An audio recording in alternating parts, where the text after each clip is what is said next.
जो आर्थिक चीजें थी, जो वेल्थ थी, उसमें पिछड़ों की हैसियत 17% थी, 17%, और आज 10 साल की एनडीए की सरकार के बाद पिछड़ों की आर्थिक हैसियत हो गई है केवल 9%। मैं कहना चाहता हूं चुनौती के साथ, वित्त मंत्री अपने जवाब में बता दें, अनुसूचित जनजाति का एक भी व्यक्ति देश में अरबपति हो तो बता दो, एक भी अरबपति हो तो बता दो, एक भी दलित को अरबपति आपने बना दिया हो तो बता दो, एक भी पिछड़े को बना दिया हो तो बता दो। आप जवाब में दे देना, आप डेटा दे देना, आप डेटा दे देना, हमारी दबाव नहीं रुकेगी।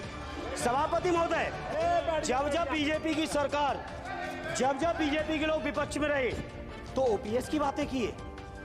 10 साल से आप सत्ता चला रहे हो, 11वां बजट पेश कर रहे हो, पूरा देश आज ओपीएस के लिए सरकारी कर्मचारी परेशान है, कहीं ओपीएस की चर्चा नहीं है, पुरानी पेंशन की कोई चर्चा नहीं है। सभापति महोदय, पुरानी पेंशन तो पुरानी पेंशन, हम मांग करते हैं, बहुत बड़े राष्ट्रभक्त आप बनते हो, मैं मांग करता हूं देश के पैरामिलिट्री फोर्सेस को आप पुरानी पेंशन दीजिए।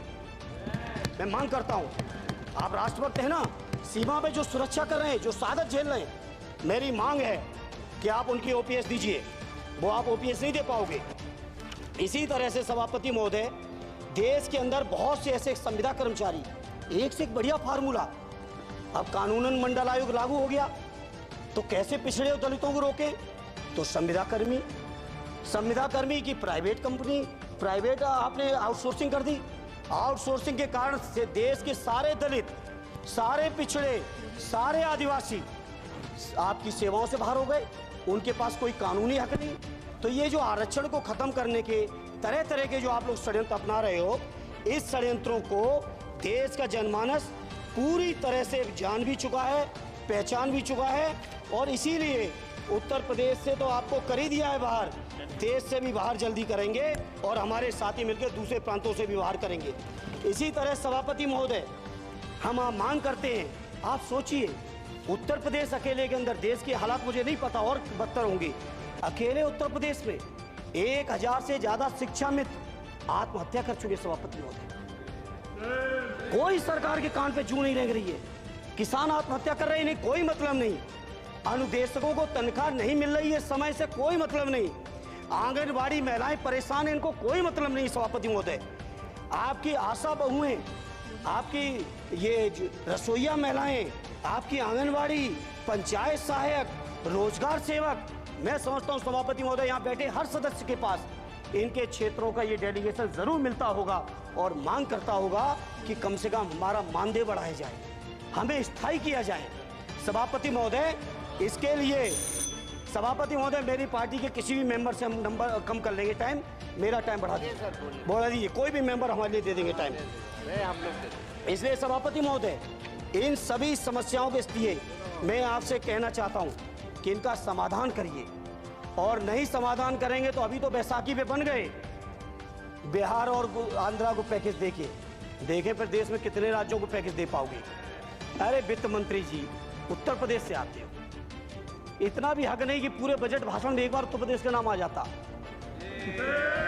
इतना अयोध्या से नफरत हो गई, अयोध्या से अवधेश जी क्या जीत गए, आप लोगों को इतनी नफरत हो गई कि एक भी उत्तर प्रदेश का एक बार भी नाम नहीं आया। सभापति महोदय, इसे मैं आज इस मौके पर सभापति महोदय, देश के गरीबों, किसानों, नौजवानों, व्यापारियों, बुनकरों, सभी की ओर से कहना चाहता हूं, ये बजट देश विरोधी बजट है। कुछ समस्याओं के लिए सभापति महोदय, संवेदनशीलता के साथ मैं कहूंगा सरकार को विचार करना चाहिए। श्रद्धेय नेताजी जब रक्षा मंत्री थे, उन्होंने व्यवस्था दी थी कि देश के अंदर जो भी सैनिक शहीद हुए हैं उनको ससम्मान उनके घरों पे जाके राष्ट्रीय सम्मान के साथ उनकी अंत्येष्टि हो। मैं उन्हीं की परंपरा को आगे बढ़ाते हुए एक और मांग करता हूं सभापति महोदय, कि जो हमारे शहीद जिनकी अंत्येष्टि स्थल जहां कहीं भी बना हो, जिस भी परंपरा से बना हो, अरे आपको कुछ नहीं पता है, अरे यही तुम्हारे सैनिकों के लिए, यही तुम्हारा भाव है। सभापति महोदय, आप बोले सर। सभापति महोदय, मेरा अनुरोध है, अग्निवीर की योजना खत्म की जाए। ये 4 साल के सैनिक से देश की उतनी मजबूत रक्षा नहीं हो सकती। नौजवानों को गुमराह करके केवल 4 साल, उन्हें दो ना 60 साल तक रिटायरमेंट, 4 साल बाद वो कहाँ नौकरियां ढूंढेंगे। इसे मेरी मांग है अग्निवीर की योजना खत्म की जाए।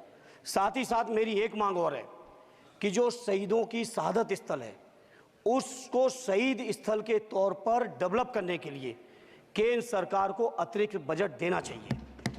मैं नहीं समझता हूँ इसमें किसी को कोई दिक्कत होनी चाहिए।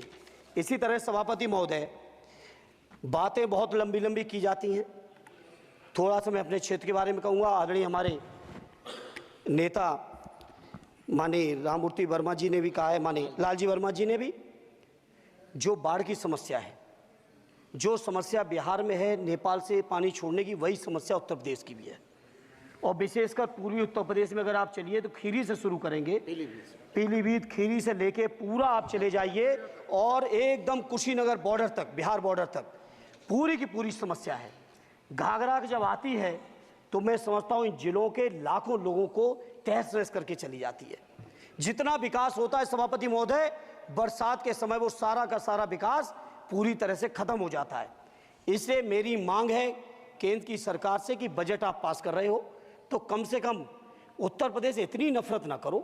2 बार तो उत्तर प्रदेश की दम पे ही बैठे थे और तब भी ये वित्त मंत्री जी हंस रहे हैं, इनके यहाँ भी आता है बाढ़ तो जाती होगी, महाराज बसता तो नहीं होगा, कुशीनगर बसता नहीं होगा, आपका मऊ बसता नहीं है, आजमगढ़ बसता नहीं, अम्बेडकर नगर बसता नहीं, बहराइच बसता नहीं, खीरी बसता नहीं, श्रावस्ती बसता नहीं, पीलीभीत बसता नहीं, बलिया बसता नहीं है, कुशीनगर बसता नहीं है, गोरखपुर बसता नहीं है। इतने जिले तो हमारे उत्तर प्रदेश के प्रभावित हैं। तो बिहार की तरह से एक विशेष पैकेज हमारे उत्तर प्रदेश के लिए भी दे दो। कम से कम इतना तो कहने की हिम्मत रखो, केवल चीखने के लिए बैठे हैं सब के सब। इस सभापति महोदय, दूसरा एक मैं बात, हमसे पूर्व जो सांसद रहे हमारे आजमगढ़ के, बड़ी लंबी लंबी बातें की, गोरखपुर से आजमगढ़ होते हुए बनारस तक का हमने रेलवे लाइन स्वीकृत करा दिया। सभापति महोदय, मैंने जब पता किया अधिकारियों से तो सच्चाई ये है कि अभी उस पर एक भी पैसे का बजट का आवंटन नहीं है।